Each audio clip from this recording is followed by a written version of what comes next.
सकललोकनमस्कृतं च त्रैगुण्यवर्जितमजं विभुमाद्यमीशं वन्दे भवघ्नम् अमरासुरसिद्धवन्द्यं नारायणं नमस्कृत्य नरं चैव नरोत्तमं देवीं सरस्वतीं व्यासं ततो जयमुदीरये। हरिः ओम्। स्थानद्वादशी पर्वकाल, ಚಾತುರ್ಮಾಸ್ಯದ ಸಮಾಪ್ತಿ ಕಾಲ. ನೀವೆಲ್ಲ ತುಳಸಿ ವಿವಾಹವನ್ನ ಚೆನ್ನಾಗಿ ಮಾಡಿದ್ದೀರಿ ಮನೆಗಳಲ್ಲಿ ಅಂತ ನಾನು ಭಾವಿಸ್ತಾ ಇದ್ದೇನೆ. ರಾಘವೇಂದ್ರ ಸ್ವಾಮಿಗಳು ರಚನೆ ಮಾಡಿದಂತಹ ಒಂದು ಸುಂದರವಾದ ರಾಮಾಯಣ ಮತ್ತು ಮಹಾಭಾರತ ಭಾಗವತಾದಿ ಗ್ರಂಥಗಳಲ್ಲಿ ಬಂದಂತಹ ಕೃಷ್ಣದೇವರ ಚರಿತ್ರೆಯನ್ನ ಸಂಗ್ರಹ ಮಾಡಿಕೊಡ್ತಾರೆ. ರಾಮಚಾರಿತ್ರ ಮಂಜರಿ ಮತ್ತು ಕೃಷ್ಣ ಚಾರಿತ್ರ ಮಂಜರಿ ಅಂತ ಒಂದು 11 ಶ್ಲೋಕ, ಇನ್ನೊಂದು 28 ಶ್ಲೋಕ. ಅದರ ವ್ಯಾಖ್ಯಾನವನ್ನ ರಾಘವೇಂದ್ರ ಸ್ವಾಮಿಗಳ ಮಕ್ಕಳು, ಪೂರ್ವಾಶ್ರಮದ ಮಕ್ಕಳು ಲಕ್ಷ್ಮೀನಾರಾಯಣಾಚಾರ್ಯರು ಅಂತ ಅವರು ಬರೆದಿದ್ದಾರೆ. ಆ ವ್ಯಾಖ್ಯಾನವನ್ನ ಇಟ್ಟುಕೊಂಡು ನಾನು ಅನುವಾದ ಮಾಡ್ತಾ ಇದ್ದೆ. ಆ ಒಂದು ಬ್ಯುಸಿನಲ್ಲಿ ಪಾಠ ಮಾಡ್ಲಿಕ್ಕೆ ಆಗ್ಲಿಲ್ಲ. ನಾಳೆ 1ನೇ ತಾರೀಕು ಅದು ಆ ಗ್ರಂಥದ ಬಿಡುಗಡೆ ಸಮಾರಂಭ ಇದೆ. ಅನುವಾದ ಕೃತಿ ಬಿಡುಗಡೆ ಆಗತ್ತೆ. ಸುವಿದ್ಯೇಂದ್ರ ತೀರ್ಥ ಸ್ವಾಮಿಗಳ ಕೈಯಲ್ಲಿ ಅದರ ಉದ್ಘಾಟನೆ ಬಿಡುಗಡೆ ಕಾರ್ಯಕ್ರಮ ಇದೆ. ಆ ಒಂದು ಹಿನ್ನೆಲೆಯಲ್ಲಿ ಎಷ್ಟು ದಿವಸ ಮಾಡಕ್ಕಾಗಿಲ್ಲ. ಇನ್ನೂ ಸ್ವಲ್ಪ ಪ್ರೂಫ್ ರೀಡಿಂಗ್ ಎಲ್ಲ ಬಾಕಿ ಇದೆ. ಆದರೂ ಕೂಡ ಅದ್ಭುತವಾದ ವಿಷಯವನ್ನ ಹೇಳದೇ ಇರ್ಲಿಕ್ಕೆ ಆಗೋದಿಲ್ಲ. ಚಿಂತನೆ ಮಾಡೋಣ ಇವತ್ತಿಂದ ಮತ್ತೆ ಭಾರತವನ್ನ. ಇಲ್ಲೇನ್ ಹೇಳ್ತಾರೆ, ಜ್ಞಾನಿಗಳಿಗೆ ಮತ್ತು ಅಜ್ಞಾನಿಗಳಿಗೆ ಪಾಪ ಪುಣ್ಯಗಳ ಲೇಪ ಅನ್ನೋದು ಹೇಗೆ? ಪಕ್ವಜ್ಞಾನಿ ಮತ್ತು ಅಪಕ್ವಜ್ಞಾನಿ. ಪಕ್ವ ಅಂತಂದ್ರೆ ಅಪರೋಕ್ಷ ಜ್ಞಾನಿ, ಅಪಕ್ವ ಅಂದ್ರೆ ಅಪರೋಕ್ಷ ಜ್ಞಾನ ಇಲ್ಲದೆ ಇರತಕ್ಕಂತಹ ವ್ಯಕ್ತಿ. ಆದ್ದರಿಂದ ಅಪಕ್ವಜ್ಞಾನಿಯಾದವನಿಗೆ ಏನು, ಪಕ್ವಜ್ಞಾನಿಯಾದವನಿಗೆ ಏನು ಅನ್ನೋದೆಲ್ಲವನ್ನ 4ನೇ ಶ್ಲೋಕದಲ್ಲಿ ಸನತ್ ಕುಮಾರರು ಸ್ಪಷ್ಟವಾಗಿ ತಿಳಿಸಿದ್ದಾರೆ. ನಾವು ಚಿಂತನೆ ಮಾಡಿದ್ದೇವೆ ಅದನ್ನ. ಅಲ್ಲಿಂದ ಇನ್ನು ಮುಂದಕ್ಕೆ ಧೃತರಾಷ್ಟ್ರನ ಮನಸ್ಸಿನ ಒಳಗಿರುವ ಸಂಶಯವನ್ನ ತಿಳಿದುಕೊಂಡು ಸನತ್ ಕುಮಾರರು ಹೇಳ್ತಾರೆ, ಅಪರೋಕ್ಷ ಜ್ಞಾನ ಬಂದ ಮೇಲೆ ಅವನು ಅನುಷ್ಠಾನ ಮಾಡಿದ ಪುಣ್ಯ ಪಾಪ ಕರ್ಮಗಳಿಗೆ ಏನು ವ್ಯವಸ್ಥೆಗಳು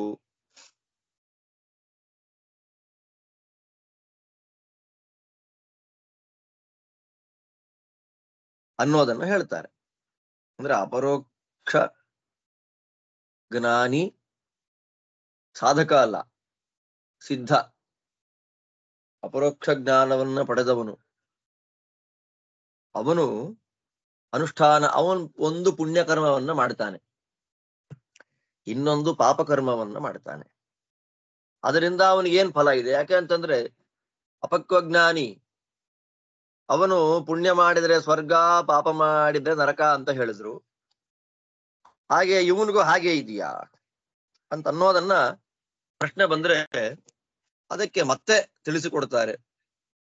ಸ್ಥಿತ್ವೋ ಭಯಂ ಕರ್ಮಣಿ ಭೋಜ್ಯತೆ ಸ್ಥಿರಂ ಶುಭಸ್ಯ ಕರ್ಮಸ್ಯ ಶುಭಸ್ಯ ಪಾಪಸ್ಯ ಸಚಾಪಿ ಕರ್ಮಣಃ ಧರ್ಮೇಣ ಪಾಪಂ ಪ್ರಣುದತಿ ಹವಿದ್ವಾನ್ ಧರ್ಮೋ ಬಲೀಯಾನ್ ಇತಿ ತಸ್ಯ ವಿದ್ಧಿ. ವೇದಗಳಲ್ಲಿ ಒಂದೊಂದು ಕರ್ಮಗಳನ್ನ ನೀವು ಮಾಡಿದ್ರೆ ಒಂದೊಂದು ಫಲ ಅಂತ ತಿಳಿಸಿಕೊಡ್ತಾರೆ. ಇಷ್ಟಾಪೂರ್ತಂ ಮನ್ಯಮಾನ ವರಿಷ್ಠಂ ನಾಣ್ಯಶ್ರೇಯೋ ವೇದಯಂತೆ ಪ್ರಮೂಢಾ. ಇದೆಲ್ಲ ಗೀತೆಯಲ್ಲಿ ಬರತಕ್ಕ ಮಾತುಗಳು. ಇಷ್ಟಾಪೂರ್ತಂ ಮನ್ಯಮಾನಾಹ ವರಿಷ್ಠಂ, ಇಷ್ಟಾಪೂರ್ತಗಳು. ಇಷ್ಟ ಅಂದ್ರೆ ನನಗೇನ್ ಬೇಕೋ ಅದನ್ನ ಮಾಡ್ಕೊಳ್ಳೋದು, ಪೂರ್ತ ಅಂದ್ರೆ ಬೇರೆಯವ್ರಿಗೆ ಏನ್ ಬೇಕೋ ಅದನ್ನ ಫುಲ್ಫಿಲ್ ಮಾಡೋದು. ಅಗ್ನಿಹೋತ್ರ, ತಪಸ್ಸು, ಸತ್ಯ, ವೇದಗಳು ಹೇಳಿದಂತೆ ಕರ್ಮಗಳನ್ನ ಮಾಡೋದು, ಆತಿಥ್ಯ, ವೈಶ್ವದೇವ ಇತ್ಯಾದಿ ಕರ್ಮಗಳನ್ನೆಲ್ಲ ಇಷ್ಟ ಅಂತ ಕರೀತಾರೆ. ಬಾವಿ ತೋಡಿಸೋದು, ಕೆರೆ ತೋಡಿಸೋದು, ಛತ್ರಗಳನ್ನ ಏರ್ಪಾಟು ಮಾಡಿ ಅನ್ನದಾನವನ್ನ ಮಾಡೋದು, ಅದೆಲ್ಲವನ್ನ ಪೂರ್ತ ಅಂತ ಕರೀತಾರೆ. ಕೆಲವರಿಗೆಲ್ಲ ಹೇಗಿರತ್ತೆ ಅಂದ್ರೆ ಇಷ್ಟಾಪೂರ್ತಗಳನ್ನೇ ತುಂಬಾ ಶ್ರೇಷ್ಠವಾದದ್ದು ಅಂತ ತಿಳ್ಕೊಂಡ್ಬಿಡ್ತಾರೆ. ಆ ಇಷ್ಟಾಪೂರ್ತಕ್ಕಿಂತಲೂ ಉತ್ತಮವಾದ ಇನ್ನೊಂದು ಶ್ರೇಯಸ್ಕರವಾದ ಒಂದು ಮಾರ್ಗ ಇದೆ ಅಂತಲೇ ಗೊತ್ತಿಲ್ಲ ಅವರಿಗೆ. ಆದ್ದರಿಂದ ಅಂಥವರು ಅಪಕ್ವರು. ತ್ರೈವಿದ್ಯಾ ಮಾಂ ಸೋಮಪಾಃ ಪೂತ ಪಾಪಾಃ ಯಜ್ಞೇರಿಷ್ಟ್ವಾ ಸ್ವರ್ಗತಿಂ ಪ್ರಾರ್ಥಯಂತೆ. ತ್ರೈವಿದ್ಯರು ಮಾಡ್ತಾರೆ, ಪಾಪಗಳನ್ನ ಸೋಮಪಾನ ಮಾಡೋದರ ಮೂಲಕ ಕಳ್ಕೊಂಡ್ಬಿಡ್ತಾರೆ. ಸೋಮಪಾನವನ್ನ ಮಾಡ್ತಾರೆ, ಸೋಮಯಾಗ ಮಾಡಿ ಸೋಮರಸವನ್ನ ದ್ರೋಣಪಾತ್ರೆಯಲ್ಲಿ ಹಿಂಡಿ ಇಂದ್ರಾದಿಗಳಿಗೆ ಕೊಟ್ಟು ಯಜ್ಞಶೇಷವನ್ನ ತಾವು ಸ್ವೀಕಾರ ಮಾಡಿ ಪಾಪಗಳನ್ನೆಲ್ಲ ಕಳ್ಕೊಂಡು ಸ್ವರ್ಗಕ್ಕೆ ಹೋಗ್ಬಿಡ್ತಾರೆ. ಜ್ಯೋತಿಷ್ಠೋಮಯಾಗ ಮಾಡಿ ಸ್ವರ್ಗಕ್ಕೆ ಹೋಗ್ತಾರೆ. ಅನ್ನದಾನವನ್ನ ಮಾಡಿ ಉತ್ತಮವಾದಂತಹ ಲೋಕವನ್ನ ಅನ್ನದಾನಾದೇತೆ ಲೋಕಾಹ ಅಂತ ವೇದವಾಕ್ಯ. ಎಷ್ಟು ವೇದವಾಕ್ಯಗಳು ಅಂದ್ರೆ ಇದೆಲ್ಲ ವೇದವಾಕ್ಯಗಳು ಒಂದೊಂದು ಕರ್ಮಕ್ಕೆ ಒಂದೊಂದು ಫಲವನ್ನು ಹೇಳ್ತಾ ಇದೆ. ಆದ್ದರಿಂದ ಇದನ್ನ ಕಾಮ್ಯ ಕರ್ಮಗಳು. ಆದ್ದರಿಂದ ಕಾಮ್ಯ ಕರ್ಮದಲ್ಲಿ ಆಸಕ್ತನಾಗಿರತಕ್ಕಂತಹ ವ್ಯಕ್ತಿ ಕಾಮ್ಯ ಕರ್ಮಗಳನ್ನ ಮಾಡಿದ್ರೆ ಪುಣ್ಯ ಬಂದ್ರೆ ಪುಣ್ಯಲೋಕ, ಪಾಪ ಬಂದ್ರೆ ನರಕಲೋಕ. ಅವನಿಗೆರಡೂ ಇದೆ. ಸ್ಥಿತ್ವಾ ಉಭಯಂ ಕರ್ಮಣಿ ಭೋಜ್ಯತೆ ಸ್ಥಿರಂ. ಕಾಮ್ಯ ಕರ್ಮದಲ್ಲಿ ಸ್ಥಿರ ಆಸಕ್ತನಾಗಿರತಕ್ಕಂತಹ ವ್ಯಕ್ತಿ ಅವನು ನಶ್ವರವಾದ ಪುಣ್ಯ ಪಾಪ. ಆ ಪುಣ್ಯಕ್ಕೆ ಸ್ವರ್ಗ ಬರುತ್ತೆ, ಆ ಪಾಪಕ್ಕೆ ನರಕ ಬರುತ್ತೆ. ಎರಡೂ ಫಲ ಅವನಿಗಿದೆ. ಆದ್ರೆ ಇನ್ನೊಬ್ಬ ಇದ್ದಾನಿಲ್ಲಿ ವಿದ್ವಾನ್. ಅವನ ಅನುಸಂಧಾನ ಹೇಗ್ ಗೊತ್ತಾ? ಧರ್ಮಸ್ಯ ಹ್ಯಾಪವರ್ಗಸ್ಯ ನಾರ್ಥೋರ್ಥಾಯೇಹ ಕಲ್ಪ್ಯತೆ. ಅವನ ಅನುಸಂಧಾನ, ನಾವು ಒಂದು ಕರ್ಮವನ್ನು ಅನುಷ್ಠಾನ ಮಾಡೋದು ಅಂತಂದ್ರೆ ಇಲ್ಲಿನ ಸುಖಕ್ಕೋಸ್ಕರವಾಗಿ ಅಲ್ಲ, ಅನಂತ ಸುಖವನ್ನ ಪಡೀಲಿಕ್ಕಾಗಿ. ನಾರ್ಥಸ್ಯ ಧರ್ಮೈಕಾಂತಸ್ಯ ಕಾಮೋ ಲಾಭಾಯ ಹಿ ಸ್ಮೃತಃ.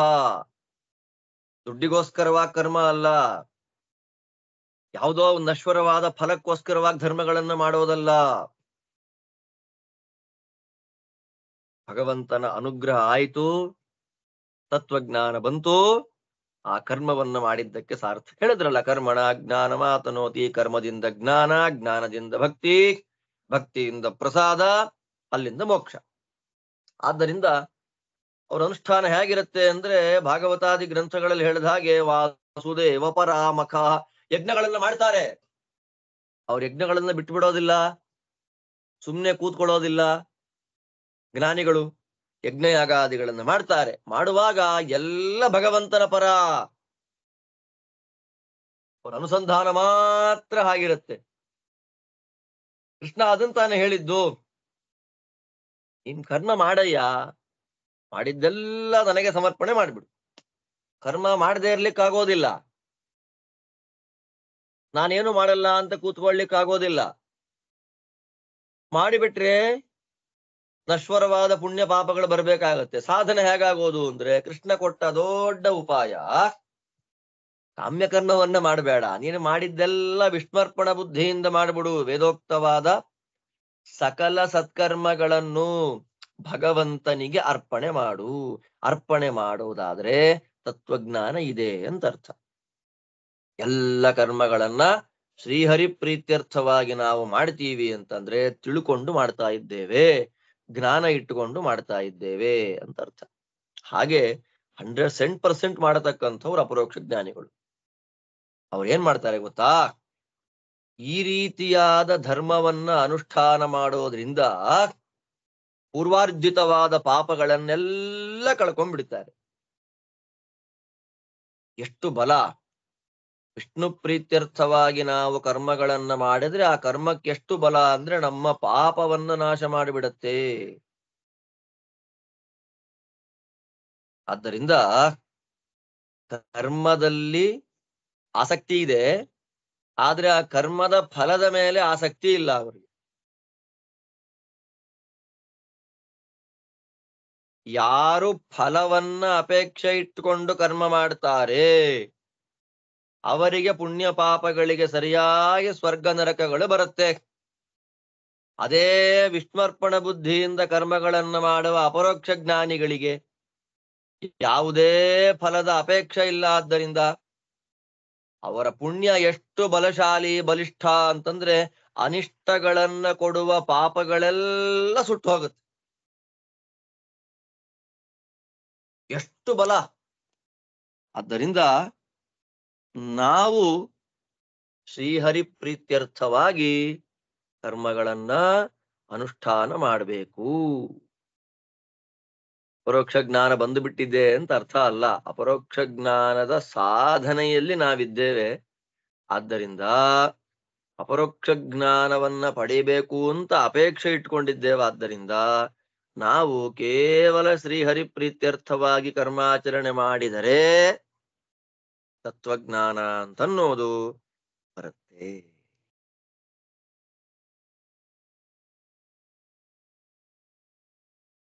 ತುಂಬಾ ಚೆನ್ನಾಗಿ ಹೇಳಿದ್ರು.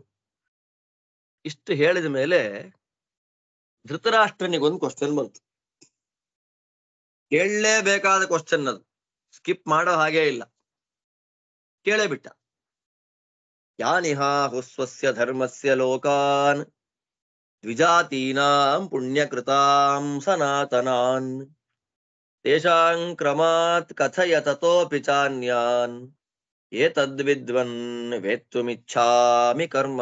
ಸ್ವಾಮಿ, ವಿದ್ವನ್ ಜ್ಞಾನಿ ವರೇಣ್ಯರಾಗಿರತಕ್ಕ ಸನತ್ಕುಮಾರರೇ, ನಿಮ್ಮಿಂದ ನಾನು ಒಂದು ಉತ್ತರವನ್ನ ಪಡಿಬೇಕು. ಅಂದ್ರೆ ಪುಣ್ಯ ಕರ್ಮಗಳನ್ನ ಅನುಷ್ಠಾನ ಮಾಡುವಂತಹ ಬ್ರಾಹ್ಮಣರುಗಳು ಅವರೇನು ಪುಣ್ಯ ಕರ್ಮಗಳನ್ನ ಮಾಡಿದ್ದಾರೆ, ಇಂಥ ಕರ್ಮಕ್ಕಿಂಥ ಲೋಕ ಅಂತ ಹೇಳಿದೆಯಲ್ಲ ವೇದ. ಇಂತಹ ಕರ್ಮಕ್ಕೆ ಇಂತಹ ಲೋಕ ಅಂತ ಜ್ಞಾನಿಗಳು ಹೇಳಿದ್ದಾರಲ್ಲ, ಅದ್ಯಾವುದು ಲೋಕಗಳು? ಕರ್ಮಗಳನ್ನ ಮಾಡಿ ಸಂಪಾದನೆ ಮಾಡಲಿಕ್ಕೆ ಅನುಕೂಲವಾಗಿರತಕ್ಕಂತಹ ಕರ್ಮಗಳು ಯಾವುದು?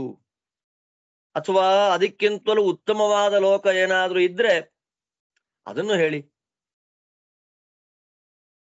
ಎಲ್ಲಿ ಹೋಗ್ತಾರೆ, ಏನಾಗ್ತಾರೆ, ದಯಮಾಡಿ ತಾವದನ್ನು ನಮಗೆ ತಿಳಿಸ್ಕೊಡ್ಬೇಕು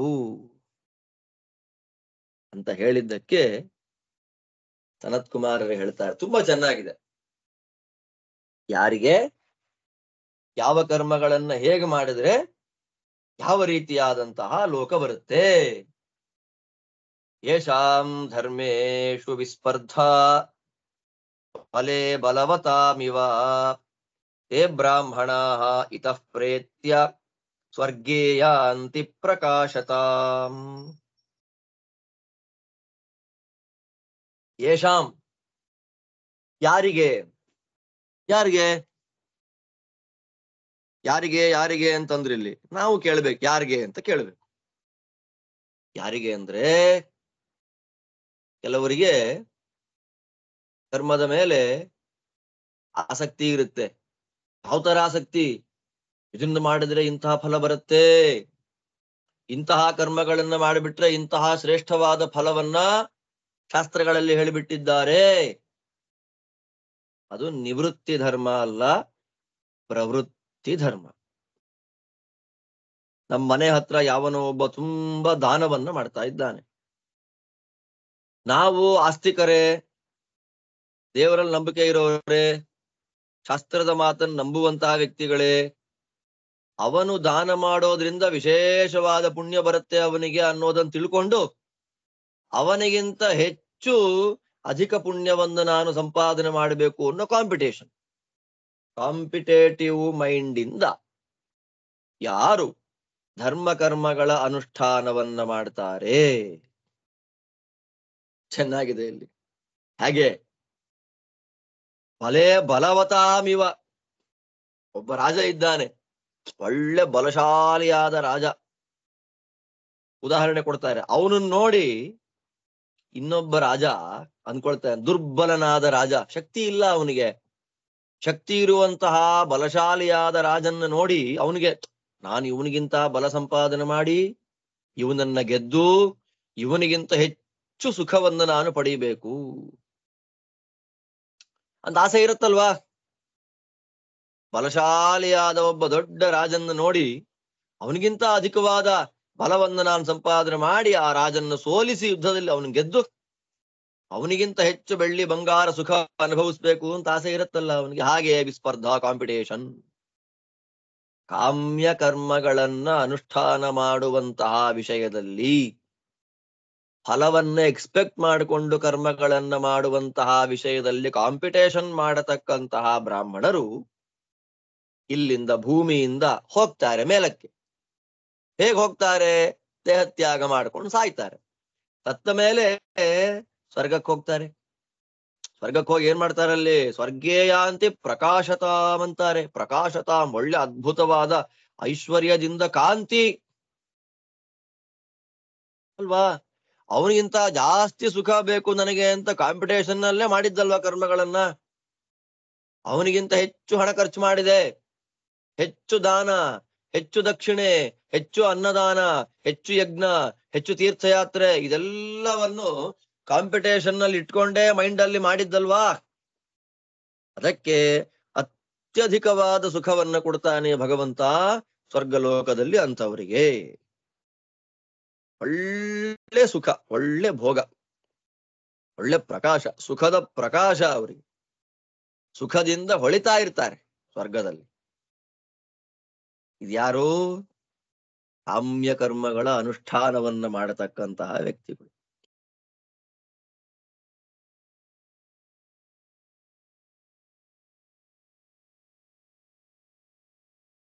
ಇದು ಬೇಡ ಅವರಿಗೆ. ಭಗವಂತನಲ್ಲೇ ಆಸಕ್ತಿ.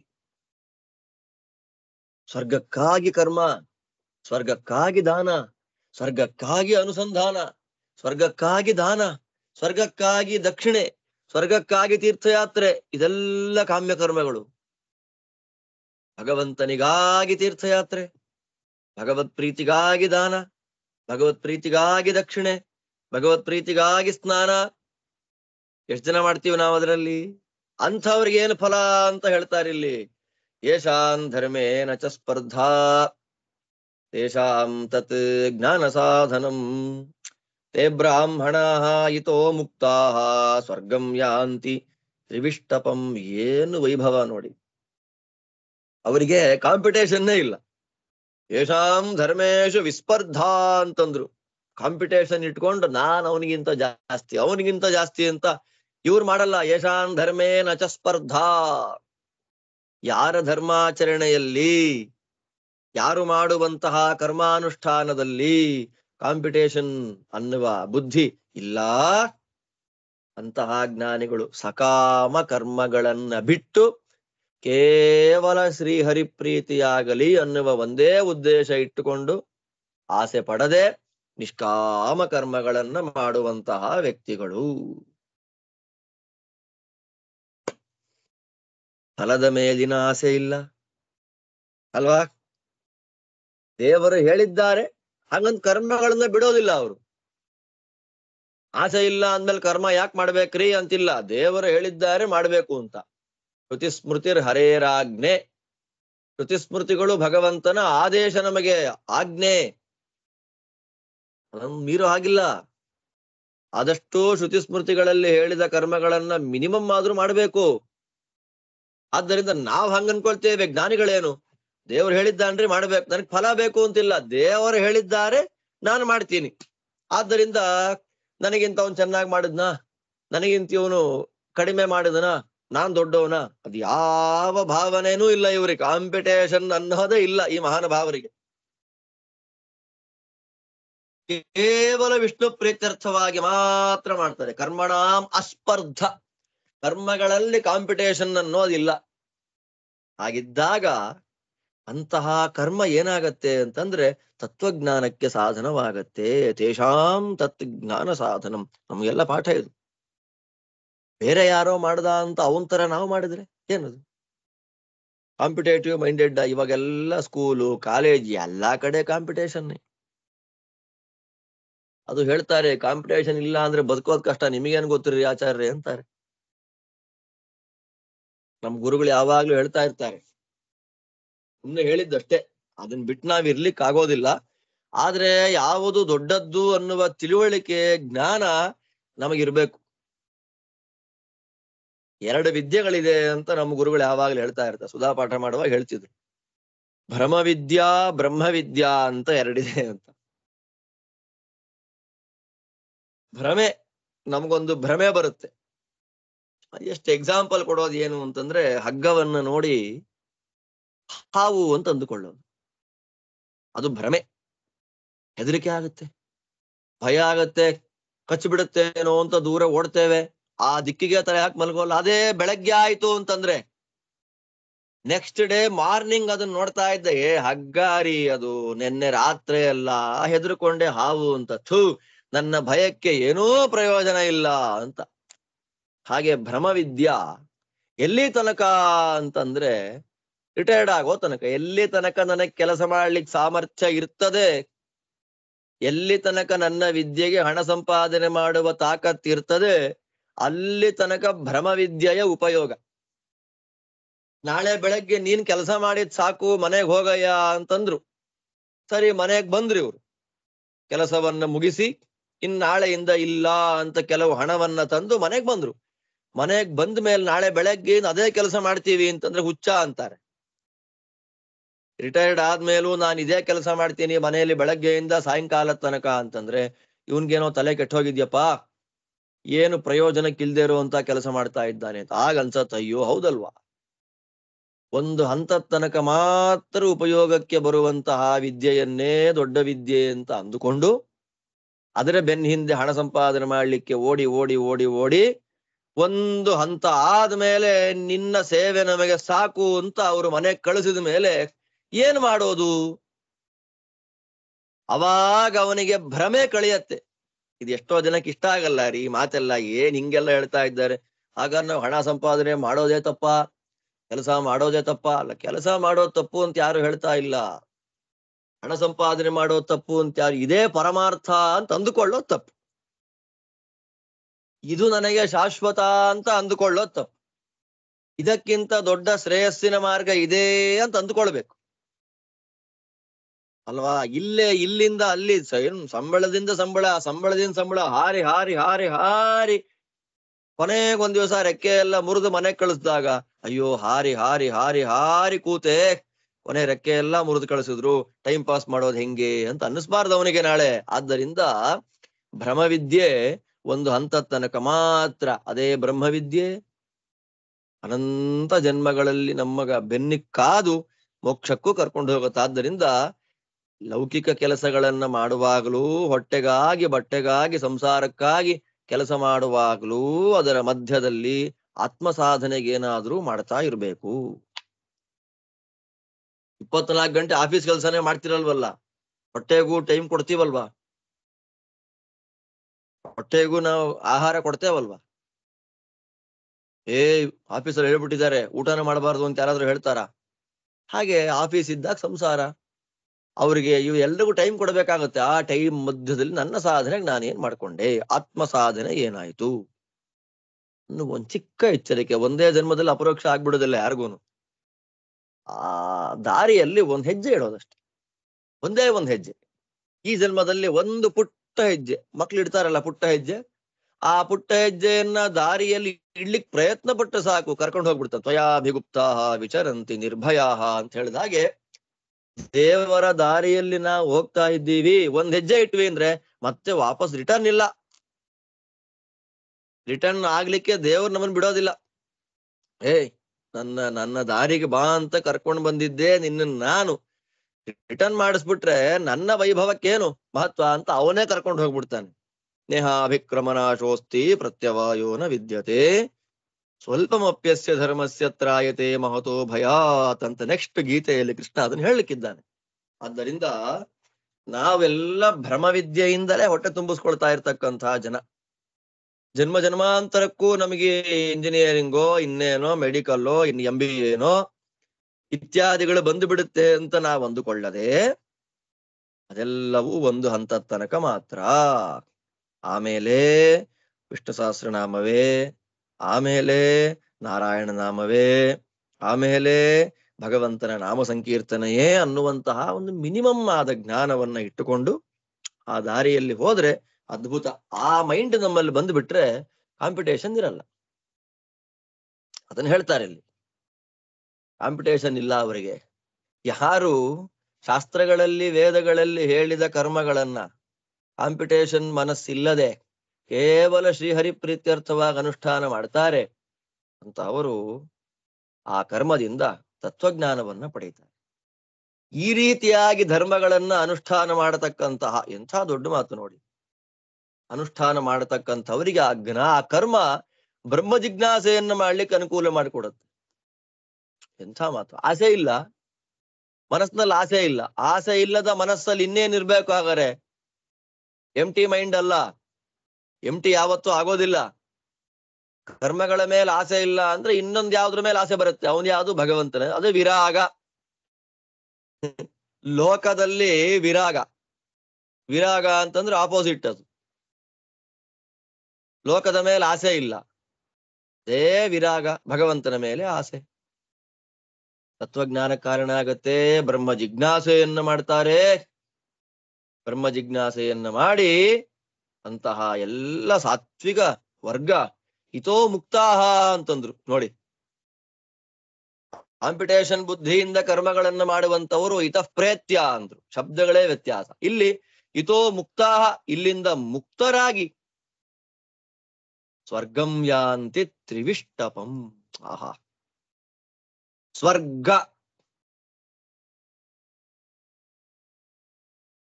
ಏನು ಸ್ವರ್ಗ?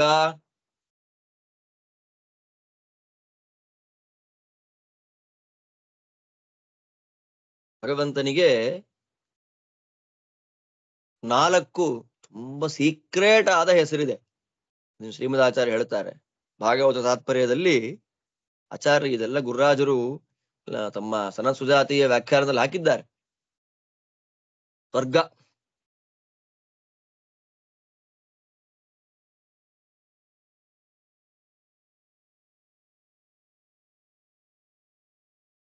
ಭಗವಂತನ ಹೆಸರು. 4 ಹೆಸರಿದೆ. ಪರ, ಸ್ವ, ಹರಿ, ಉದ್ದಾಮ ಅಂತ 4 ಹೆಸರು. ಇನ್ನೊಂದ್ಸಲ ಹೇಳ್ತೀನಿ. ಪರ, ಸ್ವ, ಹರಿ, ಉದ್ದಾಮ. ಪರಸ್ವೋ ಹರಿರುದ್ದಾಮ ಇತಿ ನಾಮ ಚತುಷ್ಟಯಂ ವಿಷ್ಣೋರ್ಗುಹ್ಯಂತು ಯೋ ವೇದ ಸರ್ವ ಪಾಪೈ ಪ್ರಮುಚ್ಯತೆ. ಇದು ಭಾಗವತ ತಾತ್ಪರ್ಯದಲ್ಲಿ ಜಗದ್ಗುರುಗಳು ಕೊಟ್ಟಂತಹ ಅದ್ಭುತವಾದ ವಾಕ್ಯ. ಆದ್ದರಿಂದ ಸ್ವರ್ಗ ಅಂತ ಇದೆ. ಸ್ವ ಅಂದ್ರೆ ಭಗವಂತ, ಗ ಅಂದ್ರೆ ಭಗವಂತ. ಗ ಸ್ವ ಅಂತಂದ್ರೆ ಸುಖ ಸ್ವರೂಪಿ, ಅಥವಾ ಸ್ವ ಅಂತಂದ್ರೆ ಸ್ವರೂಪಭೂತವಾದದ್ದು ಅಂತ. ನಮಗಾದ್ರೆ ಊಟ ಮಾಡಿ ಸುಖ, ನಿದ್ದೆ ಮಾಡಿ ಸುಖ, ಸಂಘದಿಂದ ಸುಖ, ನೋಡಿ ಸುಖ, ಕೇಳಿ ಸುಖ, ಮುಟ್ಟಿ ಸುಖ. ನಮ್ಮ ಸುಖಕ್ಕೆ ಬೇರೆ ಯಾವ್ದಾದ್ರೂ ಒಂದು ಪದಾರ್ಥದ ಅಪೇಕ್ಷೆ ಇದ್ದೇ ಇದೆ. ಆತ್ಮಾರಾಮ ಅಂತಾರಲ್ಲ, ಸ್ವರೂಪಭೂತವಾದ ಆನಂದ ಮುಖ್ಯವಾಗಿ ದೇವರಿಗೆ ನಿರಂತರ ಅನಾದಿ ಅನಂತ ಕಾಲದವರೆಗೂ.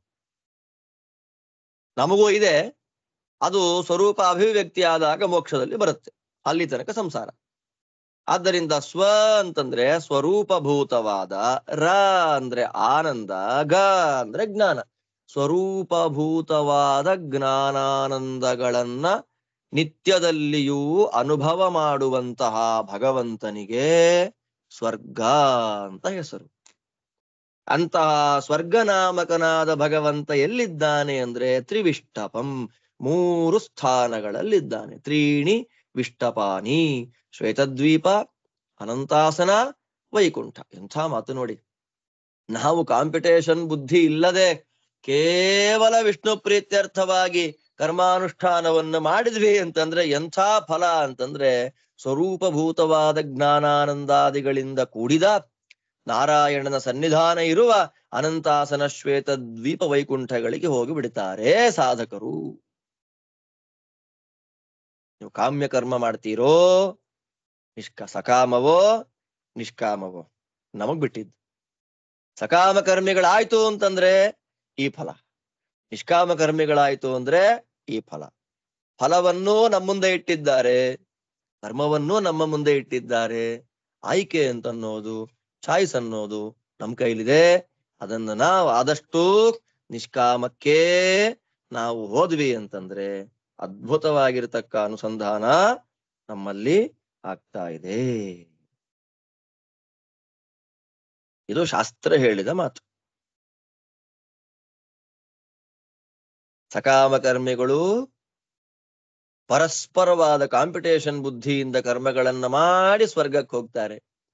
ನಿಷ್ಕಾಮ ಕರ್ಮಿಗಳು ಸ್ಪರ್ಧೆಯೇ ಇಲ್ಲದೆ ಕೇವಲ ವಿಷ್ಣು ಪ್ರೀತ್ಯರ್ಥವಾಗಿ ಕರ್ಮಗಳನ್ನ ಮಾಡಿ ಸ್ವರ್ಗನಾಮಕನಾದ ಭಗವಂತನ ವಿಶೇಷವಾದ ಸನ್ನಿಧಾನ ಇರುವ ಶ್ವೇತದ್ವೀಪಾನಂತಾಸನ ವೈಕುಂಠಾದಿಗಳಿಗೆ ಹೋಗಿಬಿಡ್ತಾರೆ. ಶಾಸ್ತ್ರ ಹೇಳುತ್ತೆ. ಆ ಶಾಸ್ತ್ರ ಹೇಳಿದ ಮಾತಿಗೆ ಜ್ಞಾನಿಗಳು ಓಕೆ ಎಂದಿದ್ದಾರೆ. ಜ್ಞಾನಿಗಳು ಓಕೆ ಅಂದಿದ್ದಾರಪ್ಪ. ಜ್ಞಾತ್ವಾ ಅನುಷ್ಠಾನಶೀಲ ಜ್ಞಾನ್ಯಾಚರಣಸ್ಯೈವ ಶ್ರೇಷ್ಠತ್ವ ಜ್ಞಾಪನಾಯ ಅತ್ರ ಶಿಷ್ಟ ಸಮ್ಮತಿರಪ್ಯಸ್ತಿ ಇತ್ಯಾಹ. ರಾಜರು ಬರೀತಾರೆ, ತಿಳಿದು ಕರ್ಮಗಳನ್ನ ಮಾಡಿದ ವ್ಯಕ್ತಿಗೆ ಮೋಕ್ಷ ಬರುತ್ತೆ. ನಿಷ್ಕಾಮ ಕರ್ಮವೇ ಅತ್ಯಂತ ಶ್ರೇಷ್ಠವಾದದ್ದು, ಅದು ಮೋಕ್ಷಕ್ಕೆ ಪ್ರಧಾನವಾಗಿ ಕಾರಣವಾದದ್ದು ಅನ್ನುವಂಥದ್ದನ್ನ ಜ್ಞಾನಿಗಳು ಹೇಳ್ತಾರೆ. ಶಿಷ್ಟರ ಸಮ್ಮತಿ ಇದೆ. ಸರ್ಟಿಫೈಡ್ ಪ್ರಮೇಯ ಇದು. ತಸ್ಯ ಸಮ್ಯಕ್ ಸಮಾಚಾರಂ ಆಹುರ್ವೇದವಿದೋ ಜನಃ ನೈನಂ ಮನ್ಯೇತ ಭೂಯಿಷ್ಠಂ ಬಾಹ್ಯಮಾಭ್ಯಂತರಂ ಜನಃ ಯತ್ರ ಮನ್ಯೇತ ಭೂಯಿಷ್ಠಂ ಪ್ರಾವೃಷೀವ ತೃಣೋದಕಂ. ಎಂಥ ಮಾತು.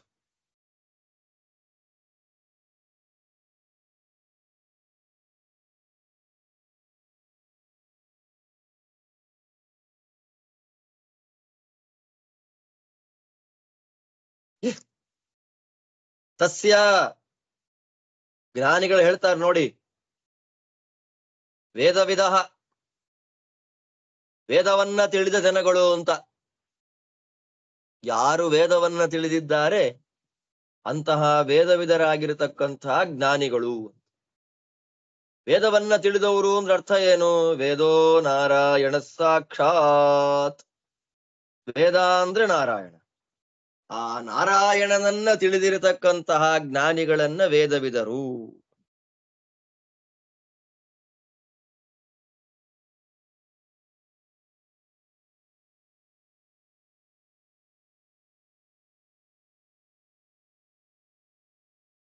ವೇದವೇ ನಾರಾಯಣ ಆಗೋದು ಹೇಗ್ರಿ? ಭಾಗವತ ಹೇಳತ್ತೆ, ಇತರ ದೇವತೆಗಳನ್ನು ವೇದ ಹೇಳ್ತಾ ಇದೆ. ಏಕೋ ರುದ್ರ ಹಿರಣ್ಯ ಗರ್ಭಸ್ತಮವರ್ತತ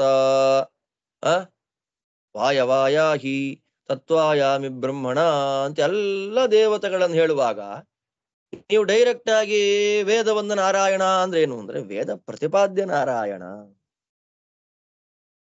ಸರ್ವೇ ವೇದಾಹ ಯತ್ಪದಮಾಮನಂತಿ. ಗೀತೆಯಲ್ಲೂ ಹೇಳ್ತಾನೆ, ಕಾಠಕದಲ್ಲಿ ಯಮಧರ್ಮರಾಜರು ನಚಿಕೇತನಿಗೆ ಉಪದೇಶ ಮಾಡಿ, ಸರ್ವೇ ವೇದಾಹ ಯತ್ ಪದಂ ಆಮನಂತಿ. ಕಂಠರವದಿಂದ ವೇದ ಹೇಳ್ತಾ ಇದೆ, ನಾನು ಹೇಳುವ ಇತರ ದೇವತೆಗಳನ್ನ ಸ್ತೋತ್ರ ಮಾಡುವಂತೆ ಕಾಣುವ ಎಲ್ಲ ಶಬ್ದಗಳು ಮುಖ್ಯವಾಗಿ ಭಗವಂತನನ್ನ ಹೇಳ್ತಾ ಇದೆ. ಆದ್ದರಿಂದ ಸರ್ವ ವೇದಗಳಿಗೂ ಮುಖ್ಯವಾಗಿ ಪ್ರತಿಪಾದ್ಯನಾದವನು ನಾರಾಯಣ. ಆದ್ದರಿಂದ ಎಲ್ಲ ವೇದವಾಕ್ಯಗಳು ಭಗವಂತನ ಪರವಾಗಿದೆ ಎನ್ನುವಂತಹ ಜ್ಞಾನವನ್ನ ಪಡೆದಿರತಕ್ಕಂತಹ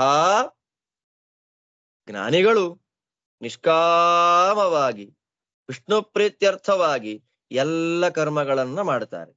ಆ ಕರ್ಮಗಳನ್ನ ಮಾಡಿ ವಿಷ್ಣುವಿಗೆ ಸಮರ್ಪಣೆ ಮಾಡ್ತಾರೆ. ಈ ರೀತಿಯಲ್ಲಿ ಮಾಡುವಂಥದ್ದು ಅತ್ಯಂತ ಶ್ರೇಷ್ಠವಾದ ಕರ್ಮ, ಸಮೀಚೀನವಾದ ಕರ್ಮ. ಆದ್ದರಿಂದ ಸನತ್ ಕುಮಾರ್ ಹೇಳ್ತಾರೆ, ತಸ್ಯ ಸಮ್ಯಕ್ ಸಮಾಚಾರಮಾಹು ಸಂ ಆಚಾರಂ ಆಹುಹು. ಸಂ ವಿಷ್ಣು ನನ್ನಲ್ಲಿ ನಿಂತು ಮಾಡಿಸ್ತಾ ಇದ್ದಾನೆ, ನಾನು ಈಗ ಮಾಡುವಂತಹ ಕರ್ಮಗಳನ್ನ ವಿಷ್ಣುವಿಗೆ ಅರ್ಪಣೆ ಮಾಡಬೇಕು ಅನ್ನುವ ಅನುಷ್ಠಾನ ಅನುಸಂಧಾನ ಇಟ್ಟುಕೊಂಡು ಕರ್ಮಗಳನ್ನ ಮಾಡಿದ್ರೆ ಅದನ್ನ ಸಮಾಚಾರ ಅಂತಾರೆ. ಸಮಾಚಾರ ಅಂತಂದ್ರೆ ಇನ್ನೇನ್ ಸಮಾಚಾರ ಅಂತೀವಲ್ಲ ನಾವು. ಮತ್ತೆ ಮತ್ತೆ ಮಾತಾಡ್ತಾ ಇರ್ತೀವಿ ಫೋನಲ್ಲಿ 5 ನಿಮಿಷಕ್ಕೆ ಒಂದ್ಸಲ. ಮತ್ತೆ ಏನ್ ಸಮಾಚಾರ, ಮತ್ತೆ ಏನ್ ಸಮಾಚಾರ, ಮತ್ತೆ ಏನ್ ಸಮಾಚಾರ ಕೇಳ್ತಾ ಇರ್ತೀವಿ. ಸಮಾಚಾರ ಅಂದ್ರೆ ಏನು? ಸಮ್ಯಕ್ ಆಚಾರ.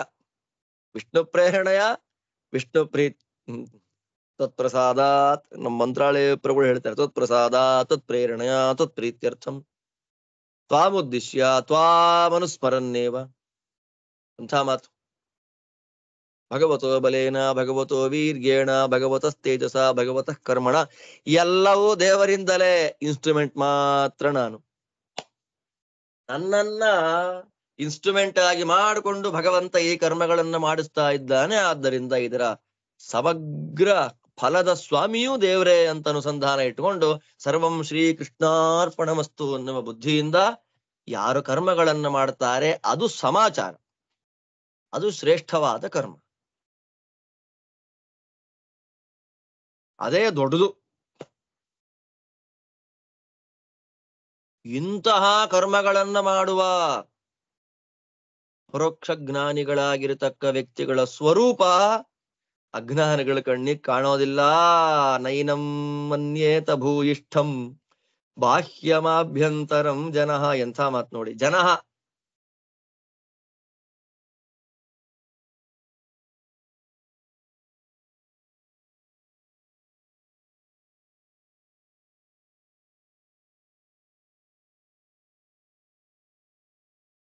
ಜನಗಳು, ಜನ ಅಂತಾರೆ ಸನತ್ ಕುಮಾರರು.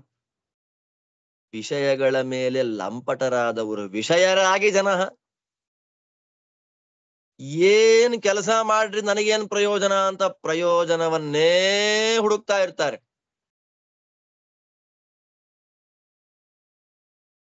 ವಾದಿರಾಜರದ್ದು ಸರಸಭಾರತಿ ವಿಲಾಸದಲ್ಲಿ ತುಂಬಾ ಚೆನ್ನಾಗಿದೆ. ಅಲ್ಲ, ರಿವಾಯ ಗುರುಗಳು ಆರೋಗ್ಯಪೂರ್ಣವಾದ ಆಯುಷ್ಯನ್ನ ಕೊಟ್ರೆ ನನಗೆ ಎಲ್ಲ ಒಂದ್ ಹೇಳ್ಕೊಡ್ತೀನಿ, ತಿಳಿಸ್ಕೊಡ್ತೀನಿ ನಿಮ್ಗೆ. ಅದನ್ನ ತುಂಬಾ ಚೆನ್ನಾಗಿದೆ ವಾದಿರಾಜರ ಮಾತುಗಳು. ಕಸ್ಯ ಕಸ್ಯ ಪ್ರಿಯಂ ಬ್ರೂಮಃ ಸ್ತುಮಃ ಕಂ ಕಂ ಪದೇ ಪದೇ ಕಸ್ಮೈ ಕಸ್ಮೈ ದಿಶಾಮೂರ್ಥಂ ಕಸ್ಮಾದ್ವಾ ಸ್ಮತ್ ಪ್ರಯೋಜನಂ. ಕಸ್ಯ ಕಸ್ಯ ಪ್ರಿಯಂ ಬ್ರೂಮಃ. ಎಷ್ಟು ಜನಕ್ಕೆ ಅವ್ರಿಗಿಷ್ಟ ಆಗೋ ತರ ಮಾತಾಡೋಣಪ್ಪ ನಾವು. ಇವ್ರಿಗಿಷ್ಟ ಆಗೋ ತರ ಮಾತಾಡಿದ್ರೆ ಬೇರೆ, ನೋಡಪ್ಪ ಅವನ ಜೊತೆ ನಗ್ತಾ ಮಾತಾಡಿದ್ರು, ನಮ್ ಜೊತೆ ನಗ್ತಾ ಮಾತಾಡ್ಲಿಲ್ಲ. ಕಸ್ಯ ಕಸ್ಯ ಪ್ರಿಯಂ ಬ್ರೂಮಃ. ಯಾರ್ಗೆ ಒಬ್ರತ್ರ ನಗತಾ ಮಾತಾಡಿದ್ರೆ ಇನ್ನೊಬ್ರು ಕೋಪ, ಇನ್ನೊಬ್ರತ್ರ ನಗತಾ ಮಾತಾಡಿದ್ರೆ ಮತ್ತೊಬ್ರು ಕೋಪ ಅಲ್ವಾ? ಸ್ತುಮಃ ಕಂಕಂ ಪದೇ ಪದೇ. ಬದುಕುದಕ್ಕೋಸ್ಕರವಾಗಿ ಎಷ್ಟು ಜನಗಳನ್ನ ಪದೇ ಪದೇ ಪದೇ ಪದೇ ಸ್ತೋತ್ರ ಮಾಡ್ತಾ ಬದುಕೋಣ. ಕಸ್ಮೈ ಕಸ್ಮೈ ದಿಶಾಮೂರ್ಥಂ. ಕೆಲಸವನ್ನ, ಕಾರ್ಯವನ್ನ, ಕಷ್ಟಪಟ್ಟು ಸಂಪಾದನೆ ಮಾಡಿದ ಹಣವನ್ನ ಎಷ್ಟು ಜನಕ್ಕೆ ಹಂಚೋಣ. ಅಕಸ್ಮಾದ್ವಾ ಸ್ಮತ್ ಪ್ರಯೋಜನಂ. ಯಾರಿಂದ ನಮಗೆ ಪ್ರಯೋಜನ ಇದೆ.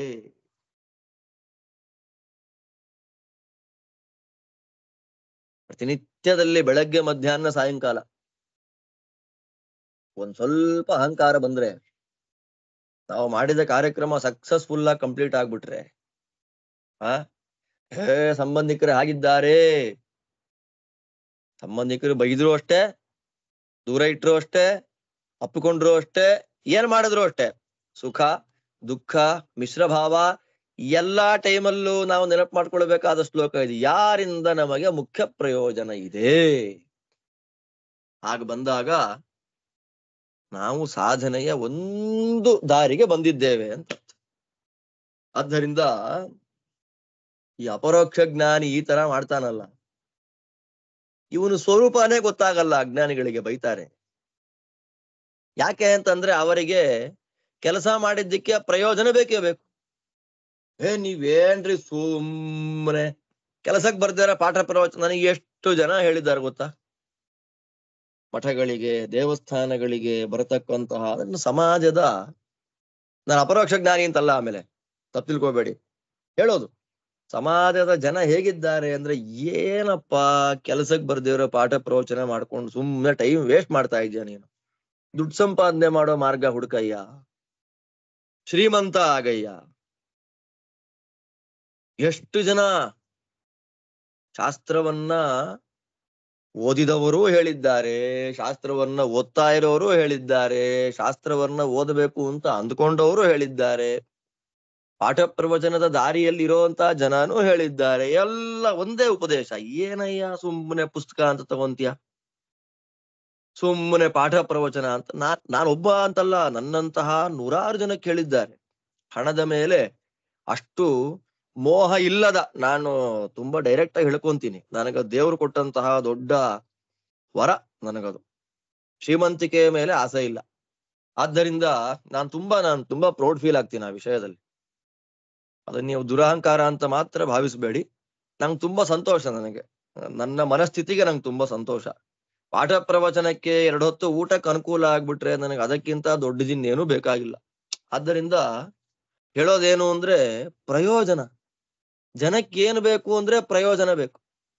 ಪ್ರಯೋಜನ ಪ್ರಯೋಜನ ಪ್ರಯೋಜನ. ಅದಕ್ಕೆ ಅವ್ರಿಗೆ ಹೆಸರು ಹೇಳಲಿಲ್ಲ, ಜನಹ ಅಂತಂದ್ಬಿಟ್ರು. ಗುಂಪದು, ಅದೊಂದು ಗುಂಪು. ಮೂರ್ಖಾಸಿಕ್ ಪ್ರಯೋಜನ, ದುಡ್ಡಿಂದ ಓಡುವಂತಹ ಗುಂಪು, ಶ್ರೀಮಂತಿಕೆ ಹಿಂದೆ ಓಡುವಂತಹ ಗುಂಪು, ಅಸ್ತಿತ್ವ ಎಕ್ಸಿಸ್ಟೆನ್ಸ್ಗಾಗಿ ಹೋರಾಡುವಂತಹ ಗುಂಪು ಜನಹ. ಅವರೆಲ್ಲ ಭಗವಂತನ ಬಗ್ಗೆ ತಿಳಿದು ಕರ್ಮಾನುಷ್ಠಾನವನ್ನ ಮಾಡತಕ್ಕಂತಹ ವ್ಯಕ್ತಿ. ಅವನು ಕರ್ಮ ಮಾಡ್ತಾ ಇದ್ದಾನೆ. ನಾನು ಅಪರೋಕ್ಷ ಜ್ಞಾನಿ ಅಂತ ಬೋರ್ಡ್ ಹಾಕೊಂಡಿಲ್ಲ, ಕರ್ಮ ಮಾಡ್ತಾ ಇದ್ದಾನೆ. ಆದ್ರೆ ಅಂತರದಲ್ಲಿ ಅಪರೋಕ್ಷ ಜ್ಞಾನಿ, ಭೂಯಿಷ್ಠ ಅವನು. ಚೆನ್ನಾಗಿ ಹೇಳ್ತಾರೆ, ಅವನು ಭೂಯಿಷ್ಠ. ಏನು ಭೂಯಿಷ್ಠ ಅಂತಂದ್ರೆ, ಭಗವಂತನಿಗೆ ಭೂಯಃ ಅಂತ ಹೆಸರು. ಭಗವಂತನಿಗೆ ಭೂಯಃ. ಭೂ ಅಂದ್ರೆ ಭಗವಂತ ಪೂರ್ಣ ಅಂತ ಅರ್ಥ. ಎಂಥ ನೋಡಿ ಅಪರೋಕ್ಷ ಜ್ಞಾನಿಗಳ ವೈಭವ ಹೇಗಿದೆ ನೋಡಿ. ಭಗವಂತ ಅಂದ್ರೆ ಭೂಹು ಅಂತ, ಭೂ ಅಂದ್ರೆ ಪೂರ್ಣ ಅಂತ, ಯಾ ಅಂದ್ರೆ ಜ್ಞಾನ ಅಂತ. ಪರಿಪೂರ್ಣವಾದ ಜ್ಞಾನ ಸ್ವರೂಪ ಅಲ್ವಾ. ಇವರಿಗೆ, ಕೆಲವರಿಗೆ ಪರಿಪೂರ್ಣವಾದ ಬಂಗಾರ, ಪರಿಪೂರ್ಣವಾದ ಬೆಳ್ಳಿ, ಪರಿಪೂರ್ಣವಾದ ಮನೆ, ಪರಿಪೂರ್ಣವಾದ ಕಾರ್ ಬೇಕು. ಆದ್ರೆ ಈ ಜ್ಞಾನಿಗಳಿಗೆ ಅದ್ಯಾವುದು ಬೇಡ, ಪರಿಪೂರ್ಣವಾದ ಜ್ಞಾನ ಇದ್ರೆ ಸಾಕು. ಅದಕ್ಕೆ ಭಗವಂತನನ್ನ ಭೂಯ ಅಂತ ಕರೆದುಕೊಳ್ಳು. ಆದ್ರೆ ವ್ಯಾಖ್ಯಾನವೇ ಅಪೂರ್ವ. ಪರಿಪೂರ್ಣವಾದ ಜ್ಞಾನ ಸ್ವರೂಪನಾದ ಭಗವಂತ ಭೂಯ. ಅವನಲ್ಲಿ ಅಚಂಚಲವಾದ ಮನಸ್ಸಿನಿಂದ ನಿಂತಿರ್ತಾರೆ. ಆದ್ದರಿಂದ ಅಪರೋಕ್ಷ ಜ್ಞಾನಿಗಳಿಗೆ ಭೂಯಿಷ್ಠ ಅಂತ ಹೆಸರು. ಭಗವದೇಕನಿಷ್ಠಂ.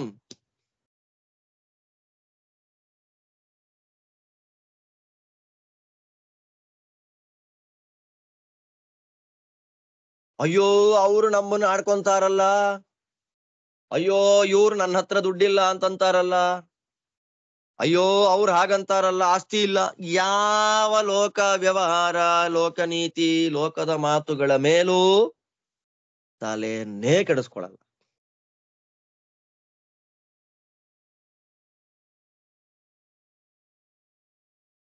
ಎಂಥ ಮಾತು ನೋಡಿ.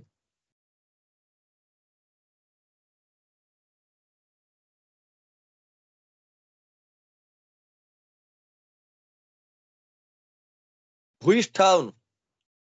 ಪೂರ್ಣ ಜ್ಞಾನ ಸ್ವರೂಪಿಯಾದ ಭಗವಂತನಲ್ಲೇ ಮನಸ್ಸನ್ನ ಇಟ್ಟ ಅಪರೋಕ್ಷ ಜ್ಞಾನಿ ಭೂಯಿಷ್ಠ.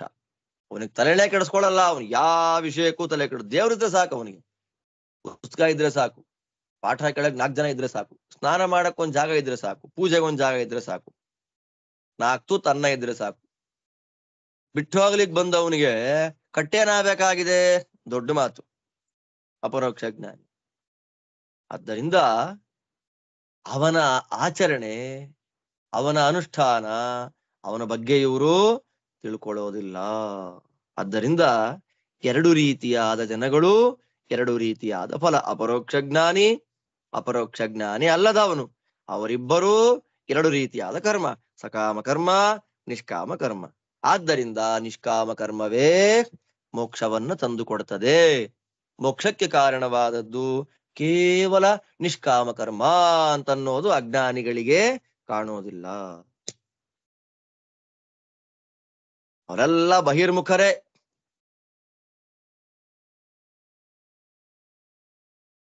ಬಹಿರ್ಮುಖರು ಅಂದ್ರೆ ಕರ್ಮಗಳ ಮೇಲೆ ಆಸಕ್ತರು, ಕಾಮ್ಯ ಕರ್ಮಗಳೆಲ್ಲ ಆಸಕ್ತರು.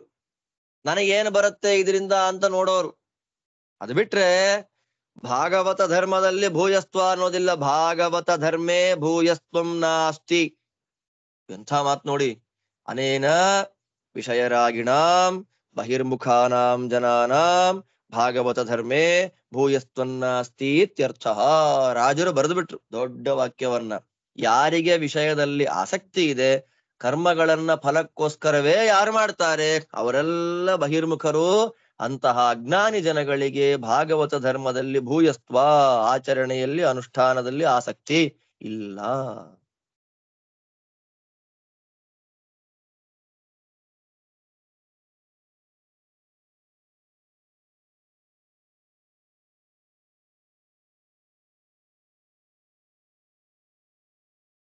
ಇದ್ರ ಮೇಲೆ ಇನ್ನೊಂದು ಪ್ರಶ್ನೆ ಬರುತ್ತೆ. ಅಲ್ರಿ, ಅಪರೋಕ್ಷ ಜ್ಞಾನಿಗಳು ನಾನು ಅಪರೋಕ್ಷ ಜ್ಞಾನಿ ಅಂತ ಯಾರು ಬೋರ್ಡ್ ಹಾಕೊಂಡು ಓಡಾಡಲ್ಲ ಊರ್ ತುಂಬ. ನಾವು ಜ್ಞಾನ ಅಂದ್ರೆ ಏನು ಅಂತಾನೆ ಗೊತ್ತಿಲ್ಲ ನಮ್ಗೆ. ನಾವಿನ್ನು ಎಲ್ಲಿ ಯಾವ ಲೆವೆಲ್ ಅಲ್ಲಿ ಬಿದ್ದಿದ್ದೇವೆ ಅಂತಂದ್ರೆ, ನಮ್ಮ ಯೋಗ್ಯತೆಗಳು ಏನು ಅಂದ್ರೆ ಆಗಿದೆ. ಒಬ್ಬೊಬ್ಬರದು ನನ್ನಿಂದ ಶುರು ಮಾಡ್ಕೊಂಡು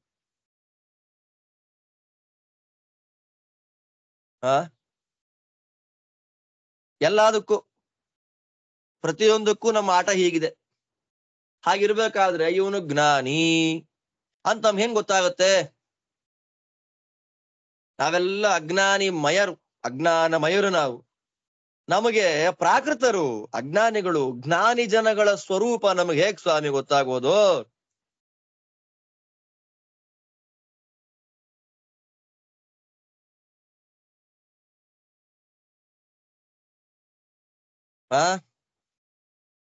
ಇವರು ಜ್ಞಾನಿಗಳು, ಇವರಿಗೆ ಅಪರೋಕ್ಷ ಜ್ಞಾನ ಆಗಿದೆ ಅಂತ ನಮ್ಗೆ ಹೆಂಗ್ರಿ ಗೊತ್ತಾಗತ್ತೆ ಅಂದ್ರೆ, ಅದಕ್ಕೆ ಹೇಳ್ತಾರೆ ಜ್ಞಾನಿಗಳಿಗೆ ಜ್ಞಾನಿಗಳ ಬಗ್ಗೆ ಗೊತ್ತಾಗತ್ತಪ್ಪ, ಬೇರೆಯವ್ರಿಗೆ ಗೊತ್ತಾಗಲ್ಲ. ಯತ್ರ ಮನ್ಯೇತ ಭೂಯಿಷ್ಠಂ ಪ್ರಾವೃಷಿ ವತೃಣೋದಕಂ.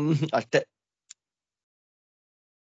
ಒಬ್ಬ ಬಂದ, ಇನ್ನೊಬ್ಬ ಇದ್ದಾನೆ, ಇವನು ಜ್ಞಾನಿ ಅವನು ಜ್ಞಾನಿ, ಅವರಿಬ್ಬರ ಗೊತ್ತಾಯ್ತು. ಜ್ಞಾನಿಗಳಿಗೆ ಮಾತ್ರ ಜ್ಞಾನಿಗಳ ಮಹತ್ವ, ಜ್ಞಾನಿಗಳ ಯೋಗ್ಯತೆ ಗೊತ್ತಾಗತ್ತೆ. ಬಿಟ್ರೆ ನಮ್ಮಂತಹ ಅತೀ ಸಾಮಾನ್ಯರಾದ ವ್ಯಕ್ತಿಗಳಿಗೆ ಜ್ಞಾನಿಗಳ ಮಹತ್ವ ಗೊತ್ತಾಗೋದಿಲ್ಲ. ಅದು ಹೇಗೆ ಅಂತಂದ್ರೆ, ಮನುಷ್ಯರು ನಡೆದಾಡುವ ದಾರಿಯಲ್ಲಿ ಹುಲ್ಲುಗಳು ಜಾಸ್ತಿ ಬೆಳೆಯೋದಿಲ್ಲ, ಬೆಳೆದ್ರು ಹೊಟ್ಟೋಗತ್ತೆ, ಕಣ್ಣಿಗೆ ಕಾಣೋದು. ಆದ್ರೆ ಮಳೆಗಾಲ ಬರ್ಲಿ, ಪ್ರಾವೃಷೀವ ತೃಣೋದಕಂ, ಮಳೆಗಾಲ ಬರ್ತಾ ಇದ್ದ ಹಾಗೆ ಹೆಚ್ಚಾಗಿ ತೃಣೋದಕಗಳು ಯಾಕೆ ಕಣ್ಣಿಗೆ ಕಾಣುತ್ತೆ? ಹಾಗೆ ಜ್ಞಾನಿಗಳಿಗೆ ಮಾತ್ರ ಜ್ಞಾನಿಗಳ ಸುರು ಮಳೆಗಾಲ ಬಂದ್ರೆ ಅಷ್ಟೇ. ನನಗಿಂತ ಉತ್ತಮನಾದ ಜ್ಞಾನಿ ಇವನು, ನನ್ನ ಸ್ವೋತ್ತಮ ಅಂತ ಗೊತ್ತಾಗೋದು ಯಾರಿಗೆ ಅಂದ್ರೆ ಜ್ಞಾನಿಗಳಿಗೆ ಮಾತ್ರ. ಮತ್ ನಮ್ ಕೆಲಸ ಏನಾಗ ನಮ್ಗಿದೆಲ್ಲ ಬೇಡವಾ ಅಂತಂದ್ರೆ, ತಿಳಿದ ಜ್ಞಾನಿಗಳು ನಮಗಿಂತ ಉತ್ತಮ ಜ್ಞಾನಿ ಇವನು ಅಂತ ಸ್ತೋತ್ರ ಮಾಡ್ಕೊಟ್ಟಿದ್ದಾರಲ್ಲ, ಆ ಸ್ತೋತ್ರವನ್ನ ಜ್ಞಾನಿಗಳ ಮಾಧ್ಯಮದಲ್ಲಿ ಭಗವಂತನಿಗೆ ಅರ್ಪಣೆ ಮಾಡಿಬಿಟ್ರೆ ನಮಗಷ್ಟು ಸಾಕು. ಅದರಿಂದ ಒಟ್ಟು ತಾತ್ಪರ್ಯ ಏನಾಯ್ತು ಇವಾಗ ನಮಗಿದ್ರಲ್ಲಿ? ಇಷ್ಟೇ ಅಂದ್ರೆ ಏನು? ಜ್ಞಾನಿಗಳು ಅಜ್ಞಾನಿಗಳು ಅಂತ ಎರಡು ವರ್ಗ ಇದೆ. ಅಜ್ಞಾನಿಗಳು ಅಪಕ್ವರು, ಅವರು ಆಸೆ ಇಟ್ಕೊಂಡೇ ಕೆಲಸ ಮಾಡ್ತಾರೆ. ಅದರಿಂದ ಬಂದ ಪುಣ್ಯದಿಂದ ಸ್ವರ್ಗಕ್ಕೆ ನಶ್ವರ ಪುಣ್ಯದಿಂದ ಸ್ವರ್ಗಕ್ಕೆ ಹೋಗ್ತಾರೆ, ಹಾಗೆ ಪಾಪದಿಂದ ನರಕಕ್ಕೆ ಹೋಗ್ತಾರೆ. ಅದೇ ಜ್ಞಾನಿಗಳು ವಿಷ್ಣು ಪ್ರೇರಣೆಯ ವಿಷ್ಣು ಪ್ರೀತ್ಯರ್ಥಂ ಅಂತ ಕರ್ಮಗಳನ್ನ ಮಾಡಿ, ಅದು ಮೋಕ್ಷ ಸಾಧನ ಅಂತ ಮಾಡಿಕೊಂಡು, ಅದರಿಂದ ಬಂದ ತುಂಬಾ ಬಲಿಷ್ಠವಾದ ಪುಣ್ಯದಿಂದ ಕೆಟ್ಟದ್ದನ್ನ ಮಾಡಲಿಕ್ಕೆ ಸಮರ್ಥವಾದ ಪಾಪಗಳನ್ನು ಆ ಮಹಾನುಭಾವರು ಏನ್ ಮಾಡ್ತಾರೆ? ನಾಶ ಮಾಡ್ಕೊಂಡ್ಬಿಡ್ತಾರೆ.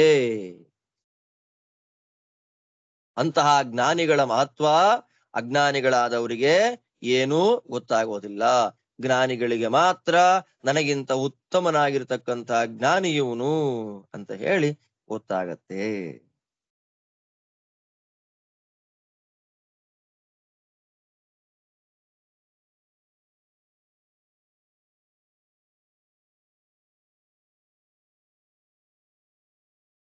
ಆದ್ದರಿಂದ ನಾವೇನ್ ಮಾಡ್ಬೇಕು?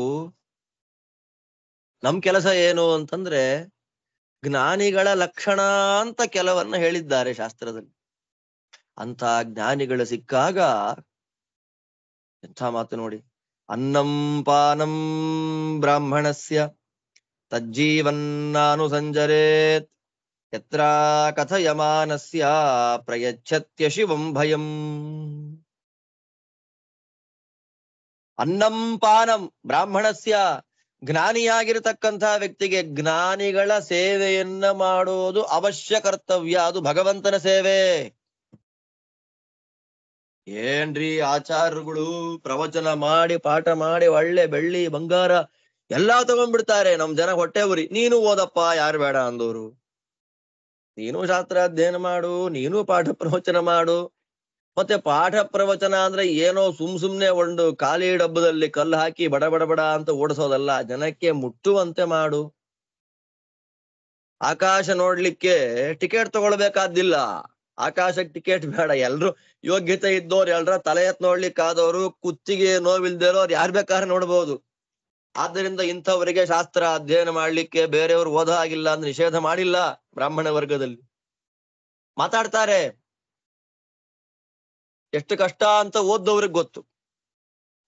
ಇವಾಗ ಅವರ ಪ್ರಿವಿಲೇಜಸ್ಸು ಸಂತೋಷ ನೋಡಿ ಹೊಟ್ಟೆ ಹುರ್ಕೊಳ್ಳುವ ನಮ್ಮಲ್ಲಿನ ಅನೇಕ ಒಳಗಿನ ಹುಳುಗಳಿಗೆ, ಕ್ರಿಮಿಗಳಿಗೆ ಆ ಹುಡುಗ ಶಾಸ್ತ್ರಾಧ್ಯಯನ ಮಾಡುವಾಗ ಎಷ್ಟು ಕಷ್ಟಪಟ್ಟಿದ್ದಾನೆ ಅನ್ನುವ ಎತ್ಕಿಂಚಿತ್ ಪರಿಕಲ್ಪನೆಯೂ ಇರೋದಿಲ್ಲ. ಅಂಥವ್ರಿಗೆ ಬೈತಾ ಇರ್ತಾರೆ. ಇಲ್ಲಿ ಹೇಳ್ತಾನೆ, ಆದ್ದರಿಂದ ಶಾಸ್ತ್ರಾಧ್ಯಯನ ಮಾಡಿದ ಮಹತ್ವವನ್ನ ತಿಳಿದ, ಶಾಸ್ತ್ರದ ಮಹತ್ವ, ಜ್ಞಾನಿಗಳ ಮಹತ್ವವನ್ನ ತಿಳಿದಂತಹ ಉತ್ತಮರಿಗೆ, ಅವರಿಗೆ ಬದುಕಲಿಕ್ಕಾಗಿ ಚೆನ್ನಾಗಿದೆ ನೋಡಿ. ಗೃಹಸ್ಥ ಏನಿದ್ದಾನೆ ಅವನು ಬ್ರಹ್ಮಜ್ಞಾನ ಸಂಪನ್ನನಾದ, ಶಾಸ್ತ್ರಜ್ಞಾನ ಸಂಪನ್ನನಾದ ವ್ಯಕ್ತಿಗೆ ಊಟ ಹಾಕೋದ್ರಿಂದ, ಒಳ್ಳೆ ನೀರನ್ನ ಕೊಡೋದ್ರಿಂದ, ಇತ್ಯಾದಿ ದಕ್ಷಿಣೆ ದಾನ ಇತ್ಯಾದಿಗಳನ್ನ ಕೊಡೋದ್ರಿಂದ ಅಯ್ಯೋ ಕೊಟ್ಬಿಟ್ನಲ್ಲ ಅವರಿಗೆ ಅಂತ ದುಃಖ ತಪ್ತನಾಗಬಾರದಂತೆ. ನಾನು ಸಂಜ್ವರೇತ್, ಅಭಿತಪ್ತನಾಗಬೇಡಪ್ಪ. ಜ್ಞಾನಿಗಳಿಗೆ ಕೊಟ್ಟುಬಿಟ್ಟು ಬೇಜಾರು ಮಾಡ್ಕೋಬೇಡ. ಯಾಕೆ? ಯತ್ರ ಅಕಥಯಮಾನಸ್ಯ, ಸ್ವಾಮಿ ಬನ್ನಿ ನಮ್ಮ ಮನೆಗೆ.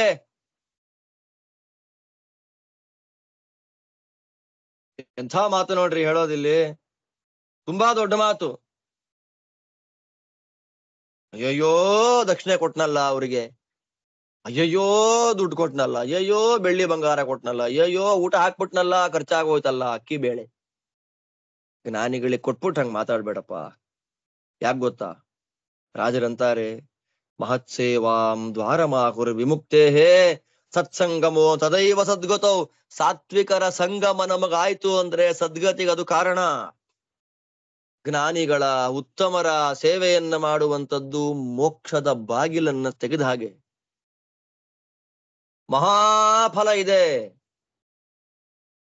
ಆದ್ದರಿಂದ ಗೃಹಸ್ಥರಾದವರಿಗೆ ಜ್ಞಾನಿಗಳ ಸೇವೆಯನ್ನ ಮಾಡೋದು ಸಕಲ ಅನಿಷ್ಟಗಳನ್ನೂ ದೂರ ಮಾಡುವಂತ ದೊಡ್ಡ ಸಾಧನ.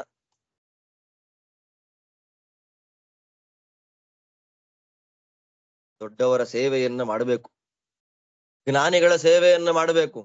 ಮಾಡ್ಲಿಲ್ಲ ಅಂದ್ರೆ ದೊಡ್ಡ ಅನರ್ಥ ಇದೆ. ಜ್ಞಾನಿಗಳು ಕಂಡಾಗ, ಜ್ಞಾನಿಗಳಿದ್ದಾರೆ, ಕಣ್ಣೆದುರಿಗಿದ್ದಾರೆ, ಅವ್ರನ್ನ ನೋಡಿ ಅಕಥಯ ಮಾನಸ್ಯ, ಭಕ್ತಿಯಿಂದ ರಾಜರು ಬರ್ತಾರೆ ನೋಡಿ. ಭಕ್ತಿಯ ಕುಶಲ ಪ್ರಶ್ನಾದಿನ ಸಂಭಾಷಣಾದಿ ಸೇವಾಂ ಅಕುರ್ವಾಣಸ್ಯ.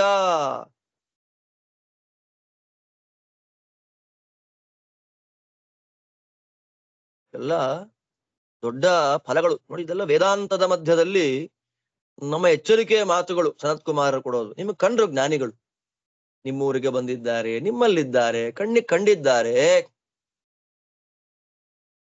ಅವ್ರ ಜೊತೆ ಭಕ್ತಿಯಿಂದ ಚೆನ್ನಾಗಿದ್ದೀರಾ? ಕುಶಲ ಪ್ರಶ್ನೆಗಳನ್ನ ಮಾಡ್ಬೇಕಂತೆ. ನಮ್ಮನೆಗೆ ಬನ್ನಿ, ನೀರ್ ಕುಡಿದು ಹೋಗ್ರಿ. ಯಾರು ಆತಿಥ್ಯವನ್ನ ಅಪೇಕ್ಷಿಸ್ಕೊಂಡಿರಲ್ಲ. ನಮಗ್ ಅನಿಷ್ಟ ಆಗಬಾರ್ದು, ನಮಗ್ ಒಳ್ಳೇದಾಗಬೇಕು ಅಂದ್ರೆ ನಾವೇನ್ ಮಾಡ್ಬೇಕು ಅಂತ ಪಾಠ ಮಾಡ್ತಾರೆ ಇಲ್ಲಿ ಸನತ್ ಕುಮಾರರು. ಎಂತ ಮಾತ್ ನೋಡಿ. ಭಕ್ತಿಯಿಂದ ಕೈ ಮುಗಿದು ನಮಸ್ಕಾರ ಮಾಡಿ ಬನ್ನಿ, ಹೇಗಿದ್ದೀರಿ, ಆರೋಗ್ಯವಾ ಅಂತ ಅವನ್ ಮಾತಾಡ. ಸಂಭಾಷಣಾದಿ ಸೇವಾ, ಮಧುವನ್ ಸೇವೆ. ಜ್ಞಾನಿಗಳನ್ನ ಗುರುತಿಸೋದು ಒಂದ್ ಸೇವೆ, ಕೈ ಮುಗಿದು ನಮಸ್ಕಾರ ಮಾಡುವ ಒಂದ್ ಸೇವೆ, ಕಾಲು ಬೀಳೋದು ಒಂದ್ ಸೇವೆ.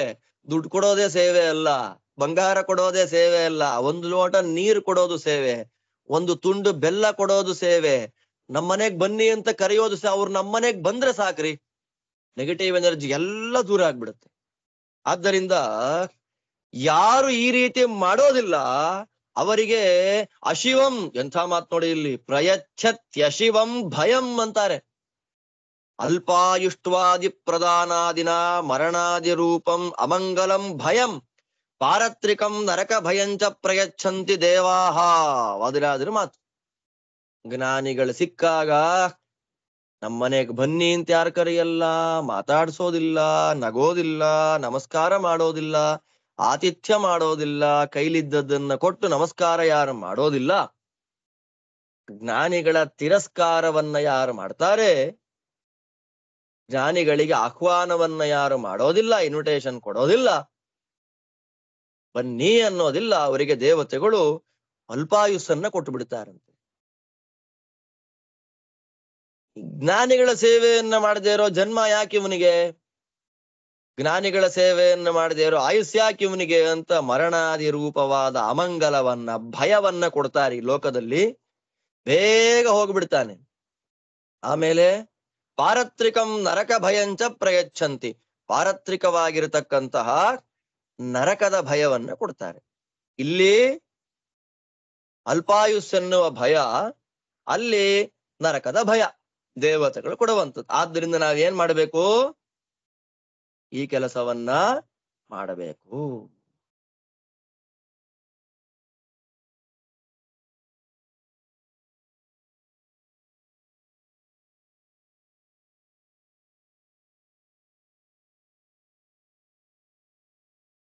ಅಷ್ಟೇ.